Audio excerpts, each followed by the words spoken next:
right, it's Shabbat Mishpachah. This is Moreh Dad Yahuah ben Yashriel. You've just tuned in to Living Branch Hebrew Assembly. We want to thank you for joining our morning Shabbat service. And we say Baruch Tov to those that are in the morning. And we say Shabbat Shalom to all that are out there. We're thankful for another day that Yahuah has made, and we're going to be rejoicing and be glad in it. So today we have a lesson. And, I haven't forgotten the worship series, but the Father had this more pressing in my spirit because I'm talking to so many various ones out there and, just navigating through life.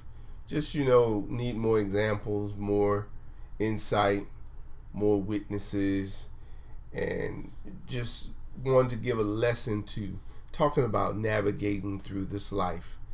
Because the ultimate goal is to make it into the kingdom.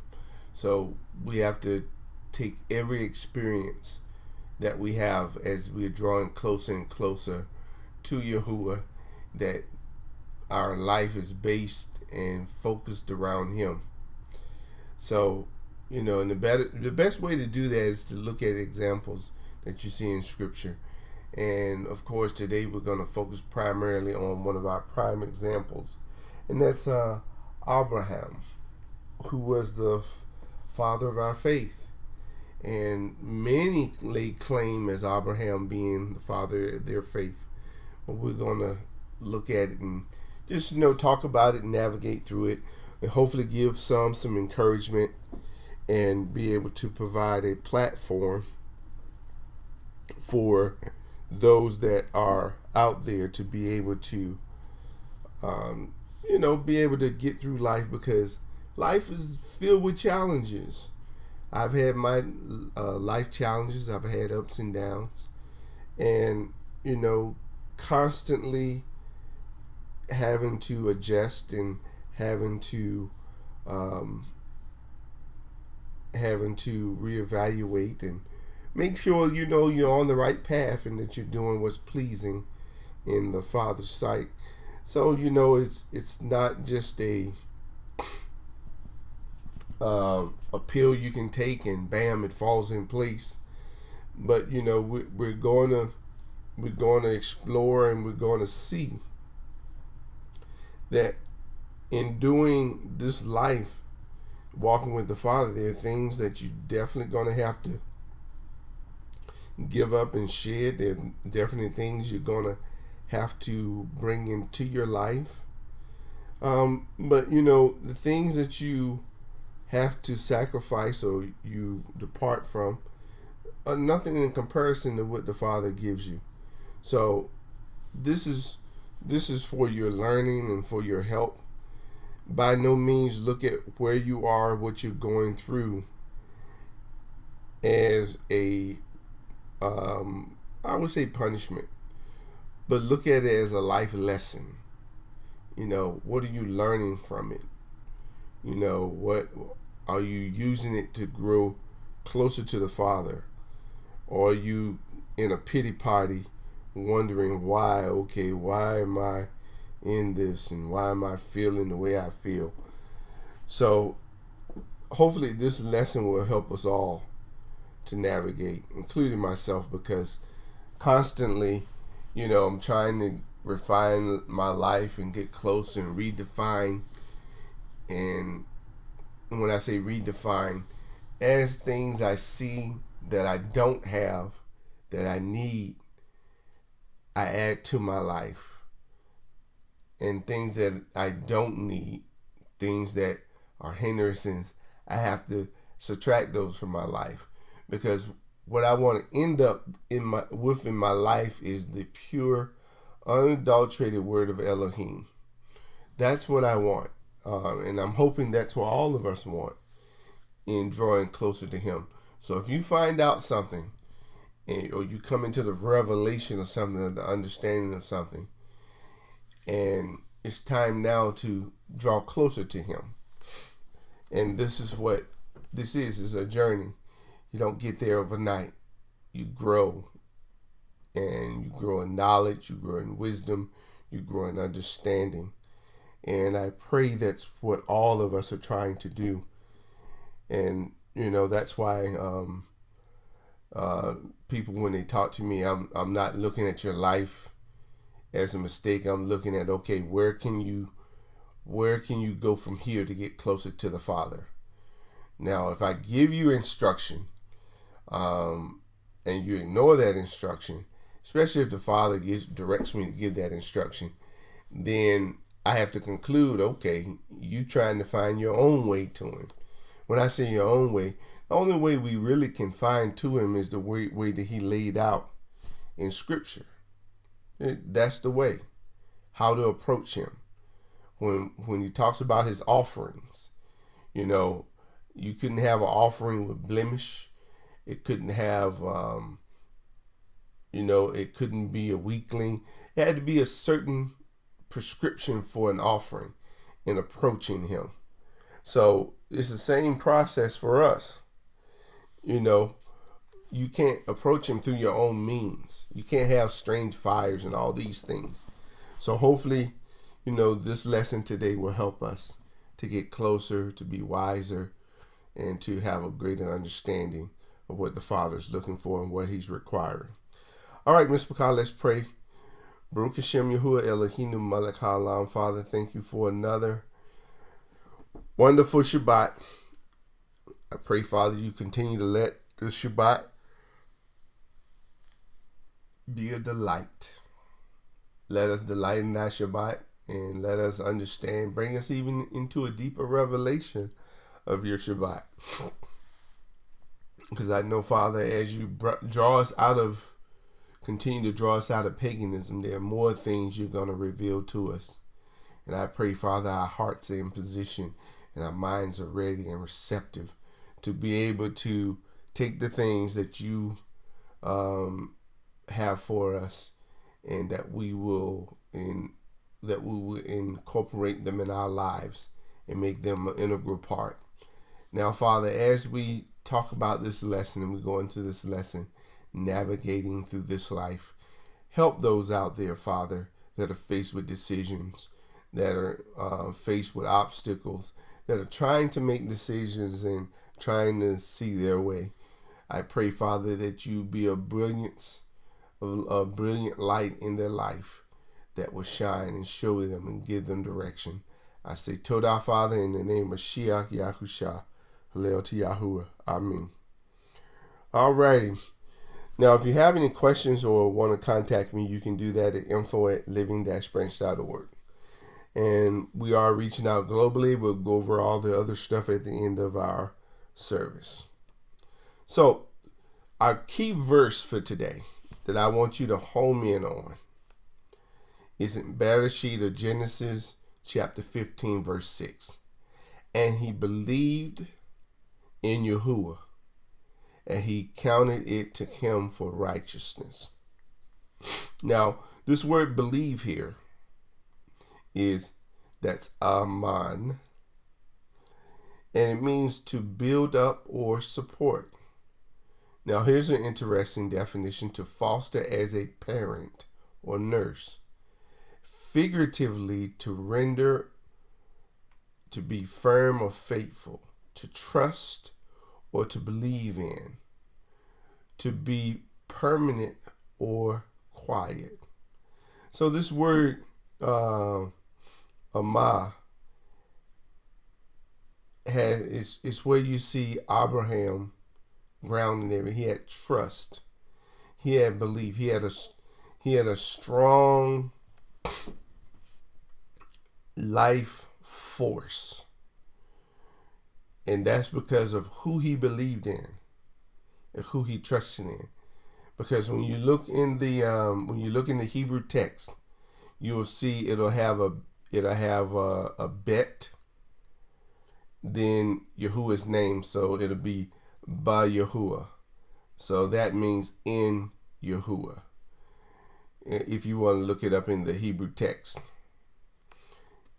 Now, I think it is interesting.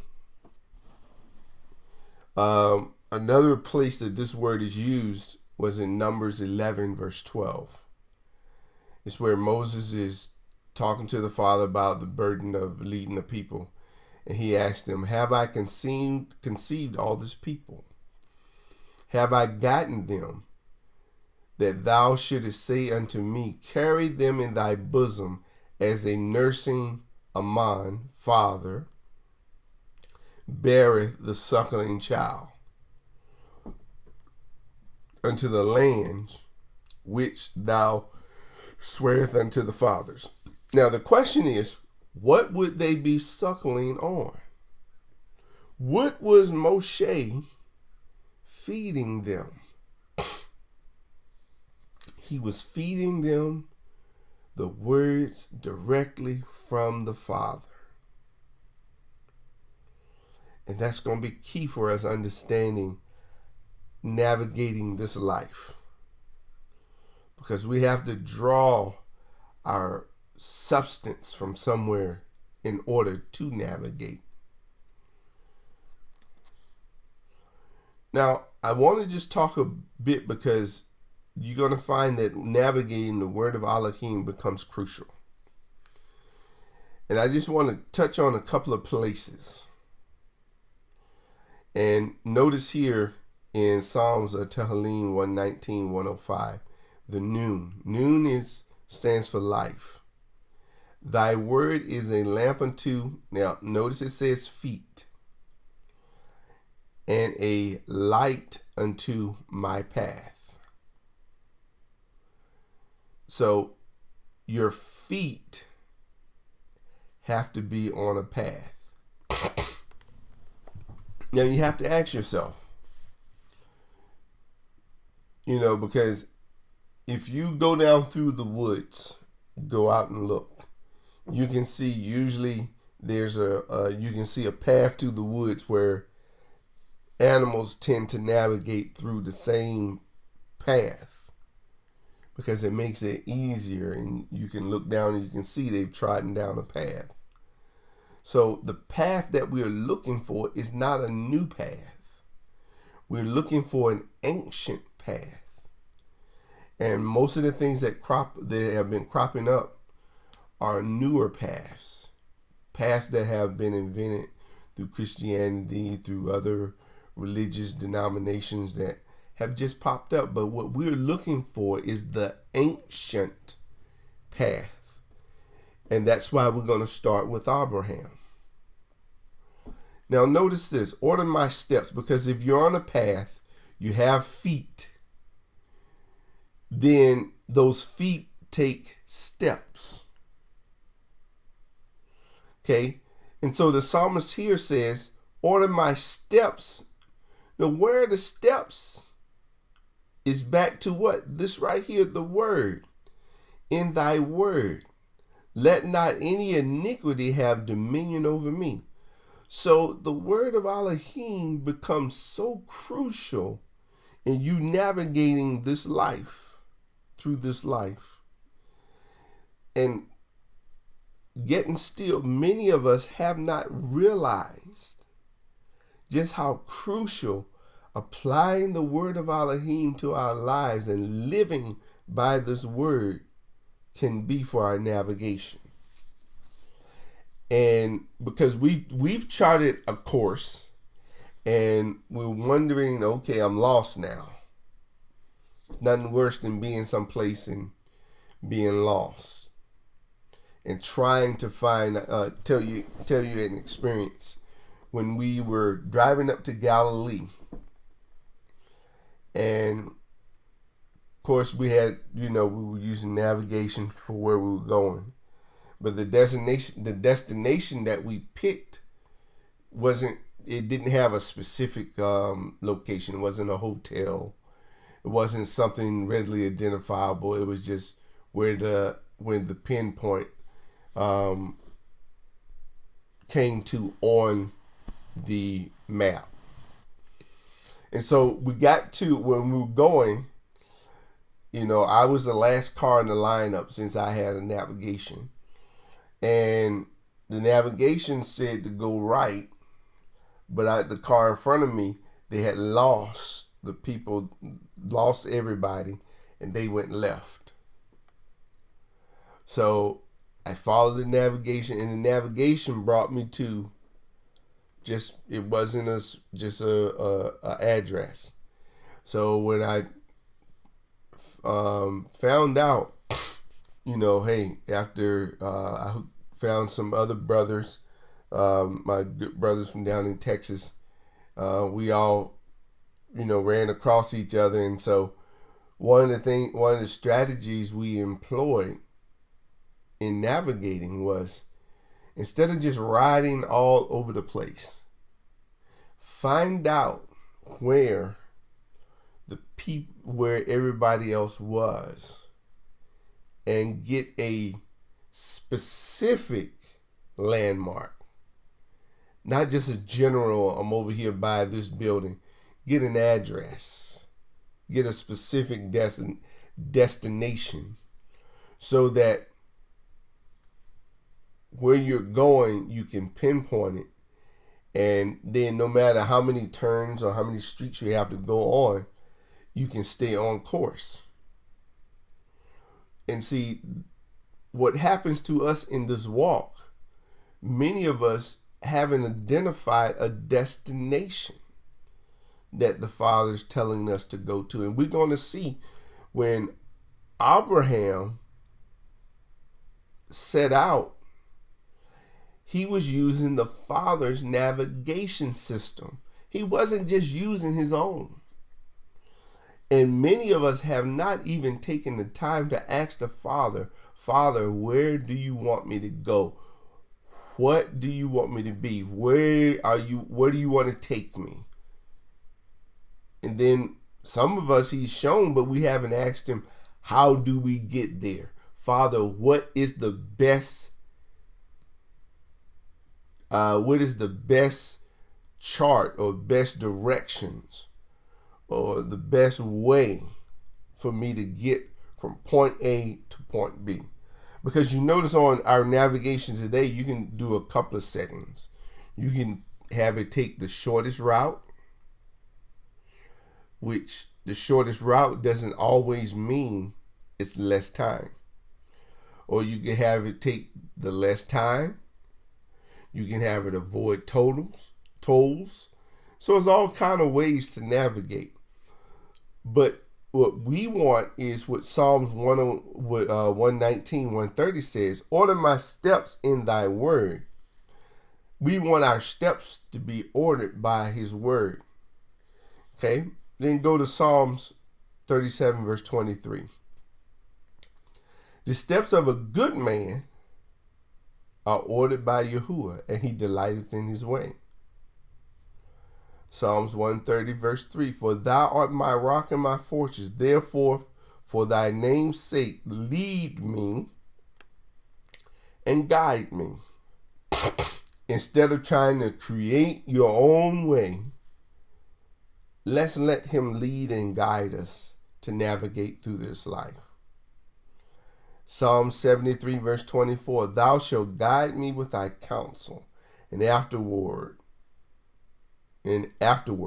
reward me to esteem. Okay, now I want to talk about counsel in the word, because this is going to be one of our guidance systems that we use, and it comes back to the word. Okay, Proverbs 11, verse 14. Where no counsel is, the people fall. But in the multitude of counselors, there is safety. Now, what kind of counselors are they talking about? Counselors that use Torah as their navigation system. Okay. Listen to this. Proverbs 15, verse 22. Without counsel, purposes are disappointed. But in the multitude of counselors, they are established. Wow, that is a mouthful right there. Then Proverbs 24, 6. For by wise counsel thou shalt make thy war. In the multitude of counselors there is safety.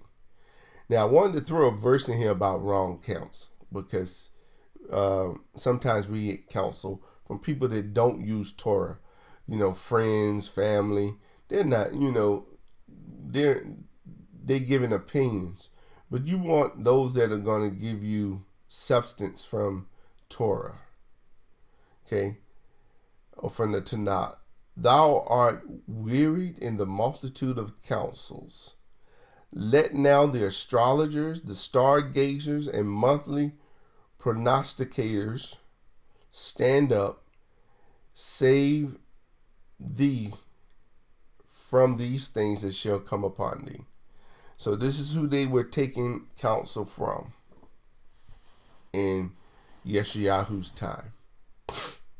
Okay, now we're going to look a little bit at the life of Abraham, because I think this is very crucial. And as we're reading, I want you to think navigation and how you can use it as an example to help you navigate through this life. Okay, let's go over here. Okay, we're going to start in Bereshit chapter 11. Now, the reason I started that because I wanted to set it up so that you could see that you have to be on the same page with the Father, speaking the same language in order to navigate. Okay. Now it says, let me make it a little bigger, want everybody to see it. And the whole earth was of one language and one speech. And it came to pass as they journeyed from the east, notice they weren't going to the east, they were journeying from the east, that they found a plain in the land of Shinar, and they dwelt there. And they said to one another, Go to, let us make brick and burn them thoroughly. And they made brick for stone, and slime, or this is tar, is tamar, had they for mortar. And they said, Go to, let us build us a city. Now, notice what they're doing. They're doing this. And a tower, whose top may reach unto Shamaim of heaven. And let us make a name, lest we be scattered abroad upon the face of the earth. Okay, now notice what happens. And Yahuah came down to see the city and the tower, which the children of men built. And Yahuah said, Behold, the people is one, they're Akkad. And they have all one language. And this they began to do. And now nothing will be restrained from them, which they have imagined to do. To go, let us go down, therefore confound their language, that they may not understand one another's speech. So Yahuah scattered them abroad from thence upon the face of the land, and they left off the building of the city. Therefore is the name of it called Baal, because Yahuah did confound the language of all the earth. And from thence did Yahuah scatter them abroad upon the face of all the earth. So, they called it Ba. It's called Ba, and then you have Bel, Bel. Confusion. Okay, and notice where it comes from. Baal, which means to overflow, to mix. So, from here, we go into the generations of Shem, which is supposed to be the righteous line. So I won't go through and read all of that, but I want you to see here Aber, which is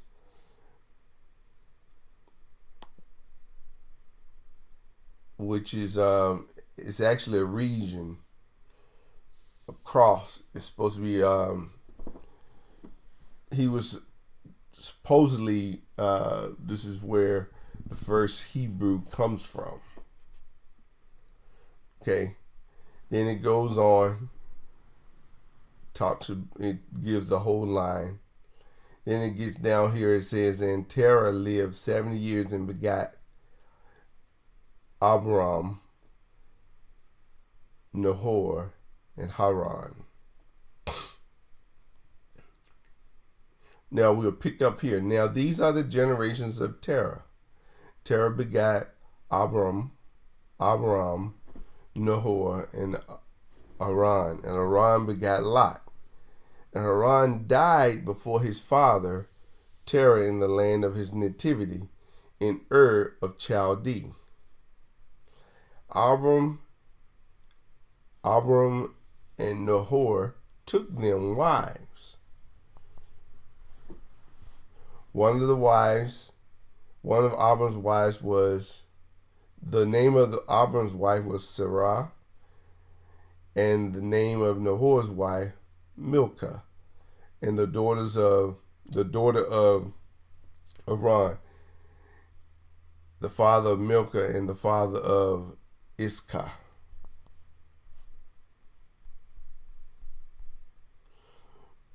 Then it gives a note, but Sarah was barren, she had no children.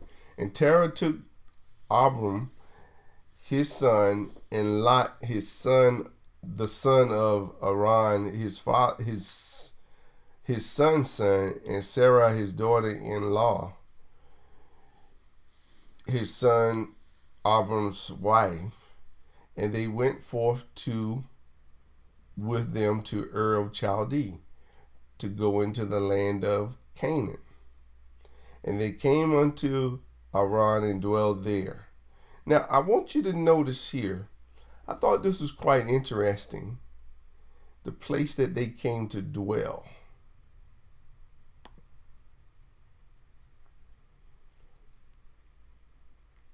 Okay, parched. But the root word of it is chara, which means to glow, literally to melt, burn, or dry up.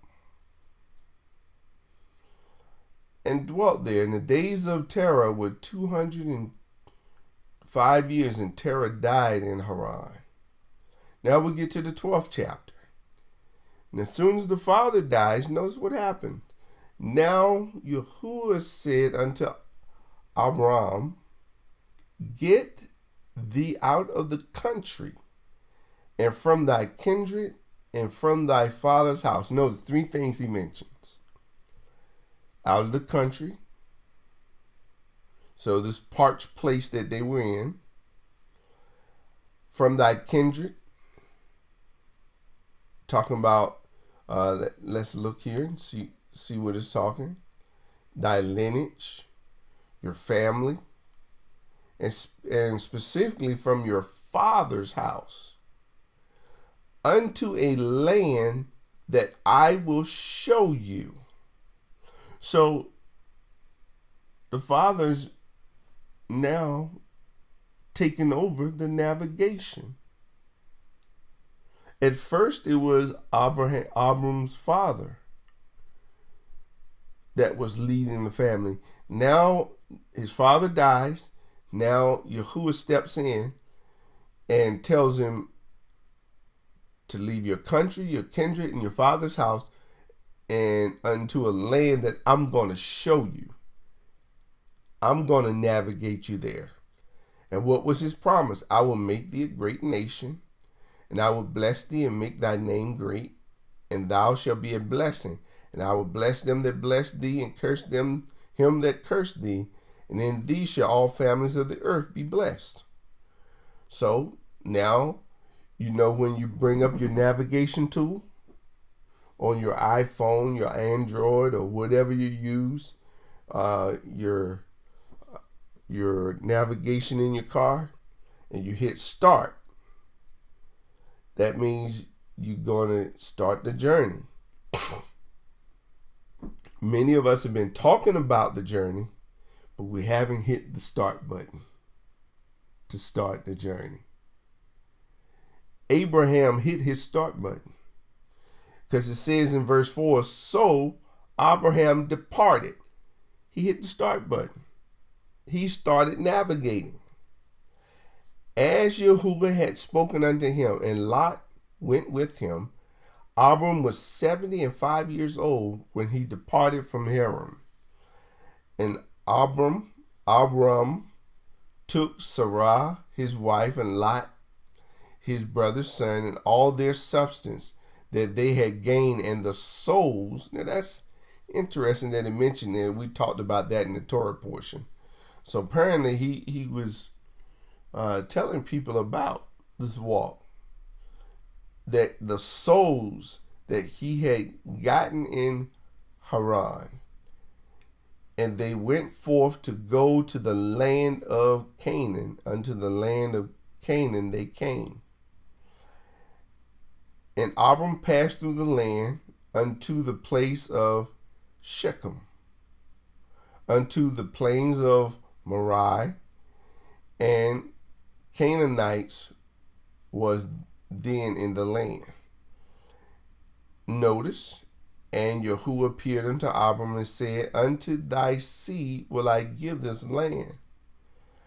And there built he an altar unto Yahuah, who appeared unto him. So notice, it wasn't just a constant boom, just go straight to where the Father wanted. There was a stop that he made. We call this like a rest area. Yahuah spoke to him, and he built there an altar unto Yahuah. So even in your navigation, it's not just a clear shot, non-stop. There are going to be stopping points. Okay? And he removed from thence unto the mountain on the east of Bethel, and pitched his tent, having Bethel on the west and Hai on the east. And there he built an altar unto Yahuah, and called upon the name of Yahuah.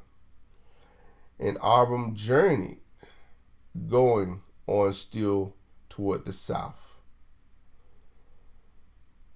And there was a famine in the land. So notice the physical energy.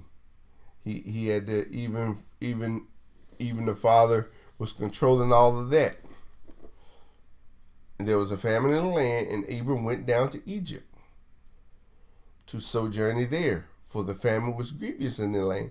And it came to pass, when he came near to enter into Egypt, he said unto Sarah his wife, behold, now I know that thou art a fair woman to look upon.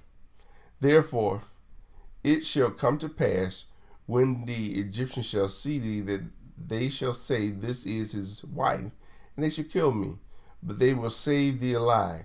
Say, I pray thee, thou art my sister, that it may be well with me for thy sake, and for my soul, and my soul shall live because of thee.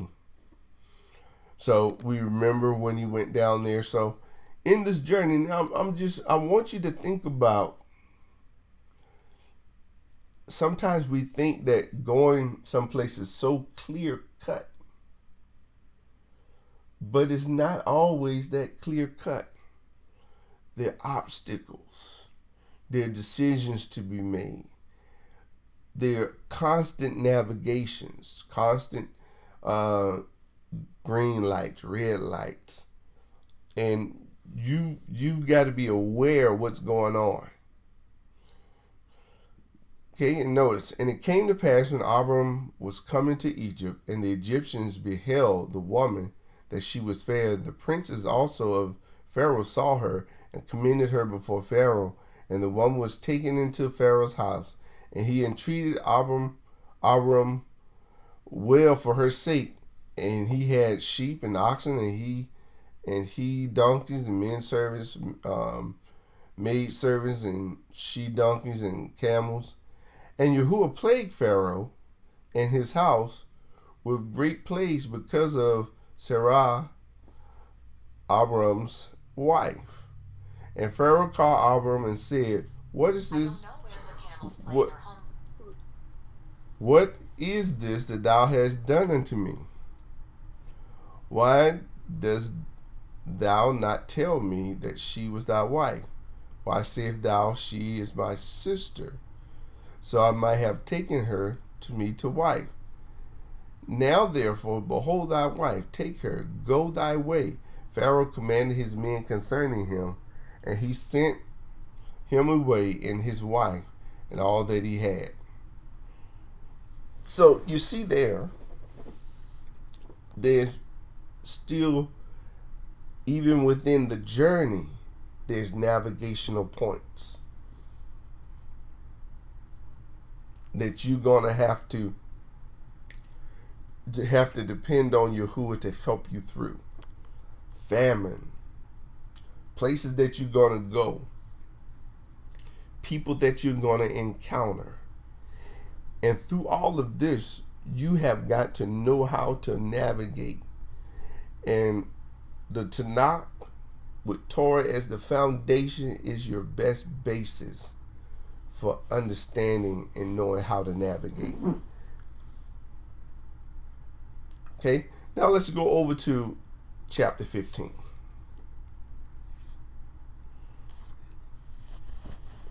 Now notice here, this is where our key verse came from.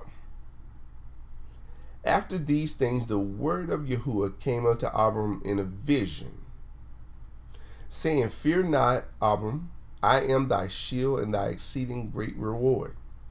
And Abram said,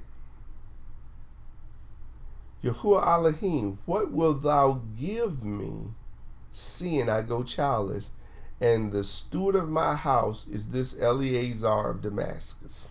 Now, even in his navigation,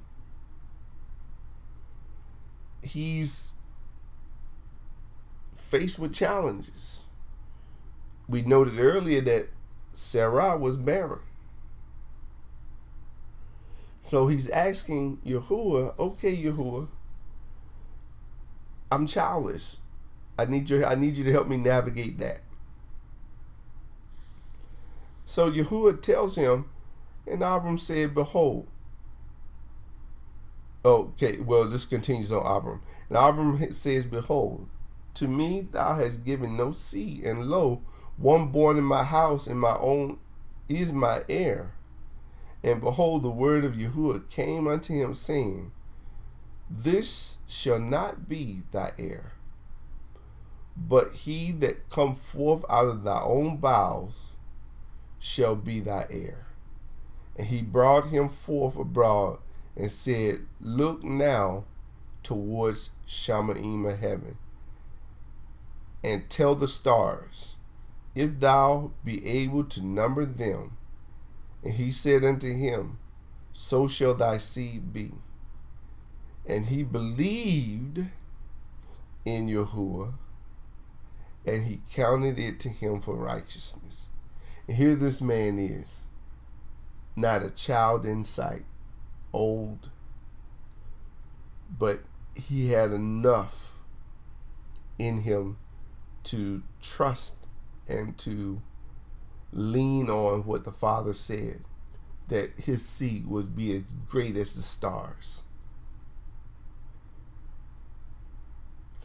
And he said unto him, I am Yahuah that brought thee out of Chaldee. Now notice, you'll see that Yahuah always talking about bringing people out. I am Yahuah that brought thee out of Mitzrayim, or Egypt. Then he's going to change the scene from bringing us out to Egypt to we will be saying Yahuah that brought us out of the four corners. So, where we were enslaved, where we were scattered. to give thee this land to inherit. And he said, Yahuah Elohim, whereby shall I know that I shall inherit it? And he said unto him, take me a heifer of 3 years old, and a she-goat of 3 years old, and a ram of 3 years old, a turtle dove, and a pigeon. And he took unto him all these, and divided them in the midst, and laid each piece one against another. But the birds divided he not. And when the fowl came down upon the carcass, Abram drove them away. And when the sun was going down, a deep sleep fell upon Abram. And lo, a horror of great darkness fell upon him. And he said unto Abram, know of a surety that thy seed shall be a stranger in a land that is not theirs, and shall serve them, and they shall afflict them 400 years. Also that nation whom they shall serve I will judge, and afterwards shall they come out with great substance.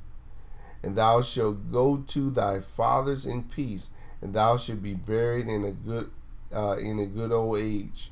But in the 4th generation they shall come hither again, for the iniquities of the Amorites is not yet full.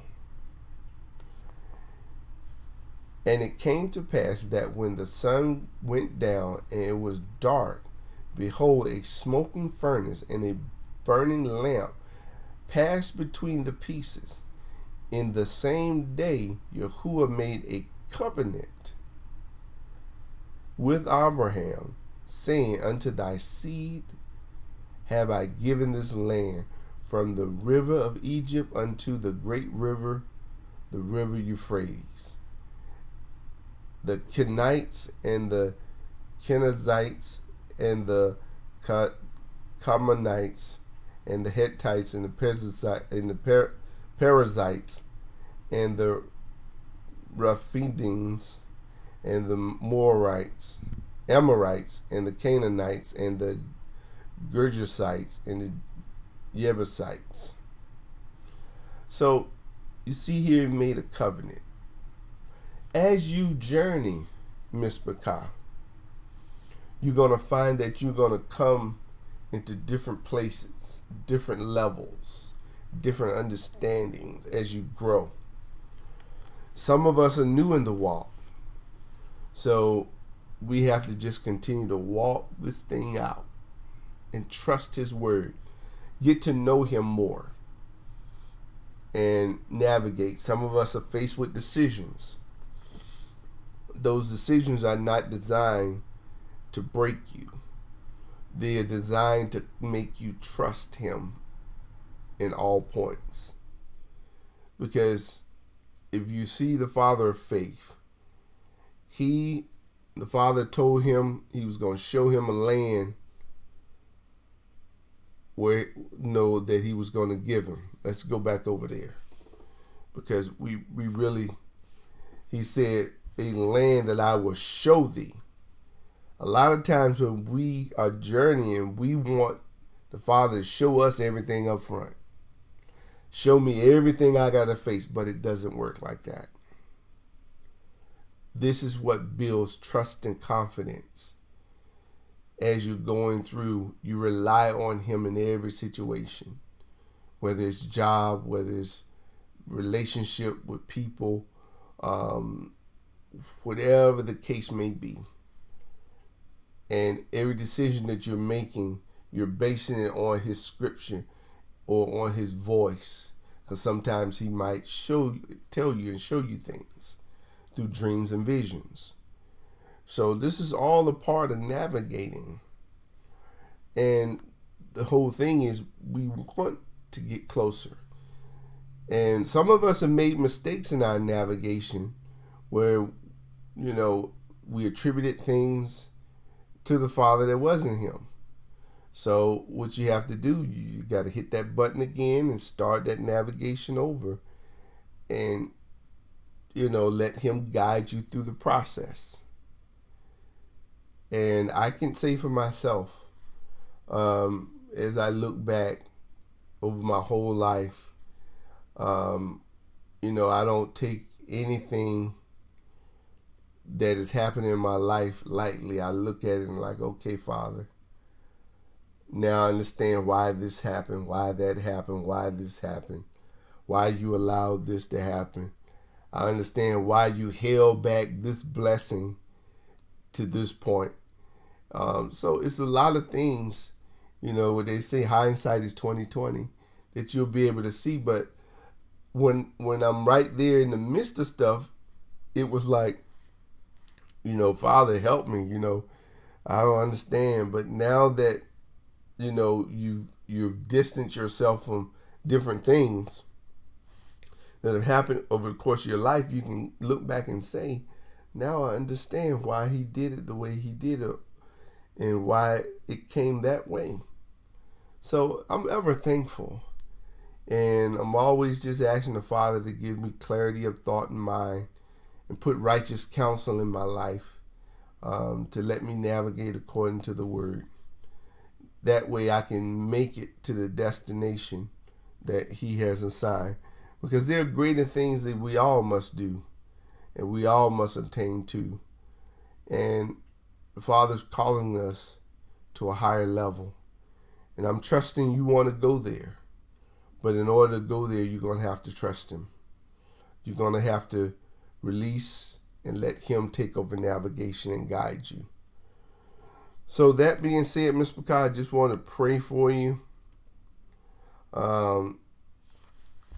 That, as you navigate, the Father will continue to give you direction. Because some of the things we're up against, it's best he give us direction.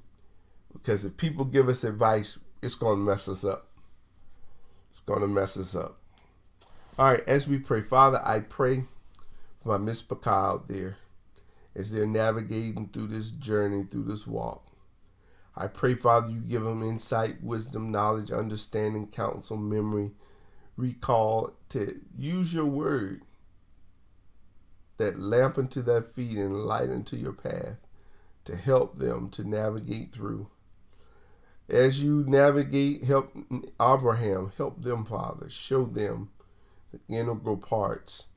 When they come to a resting place, Father, let them offer great sacrifice for your name, great praises for your name. And Father, when there's a famine, I pray that you lead them to a place where they can be preserved during the famine. Because we know that today the famine is not of bread and water, but it's of the word of Elohim. Lead them to places, Father, that will preserve them in this water, in this bread, the natural. Because we know, Father, now that men should not live by bread alone, but by every word that proceedeth out of your mouth. We say, Todah Rabbah, Father, thank you very much for being there for us and helping us navigate. In the name of Mashiach Yahushua, Hallel to Yahuah. Amen. All right, Mr. Picard, if you haven't joined our bookmarker witnessing team, do so. For those that have requested bookmarkers, I will get those out to you on Monday. Make sure you give me complete address and, help me. That way I won't get any return stuff. So give me complete addresses, mailing addresses. And we'll get those out to you. Now, if you'd like to support us, you can send your donations in by the mail. Here's our mailing address. Or you can do it through PayPal. Here's our PayPal. You can find these links on HebrewFoundation.org. Or you can use our donation tool, which will bring you to this. You can use credit cards or debit cards. Or you can use bank accounts if you register. Now, I want to remind you that we are going to be releasing our new kids book here soon, hopefully within the month. Hebrew 10 Commandments and Illustrated Bedtime Story will be releasing soon. And we think we found an excellent artist in Baraya doing some excellent work. As you can see, this is the cover, so we're just thankful for that. So be looking for that soon. All right, Miss Bakar, this is Moray Medad Yahuah. If you need to contact me, you can email me at info@living-branch.org. And we hope this lesson, no one lesson can answer everything that's going on in your life. But I just pray that this one lesson has been at least helpful in helping you to navigate and see an example of how to navigate, because I don't want you to end up at the wrong destination. I want you to arrive where the Father has for you, but you've got to follow his instructions. No way around that. So, please, by all means, if you have questions, email me at info@living-branch.org. And here are all our websites. Check out our main website. Join our main website where you can get access to other teachings at living-branch.org. All right, this is Moray Medad Yahuah saying Shabbat Shalom to everybody out there, and we'll look forward to seeing you next Yom Shishi, or because it won't be Friday because the sun is setting later. So it won't be Shabbat. So our service is kind of falling to Yom Shishi now for Friday. So, but we are thankful for you, and we look forward to seeing you then. But until then, for today, we say Shabbat Shalom.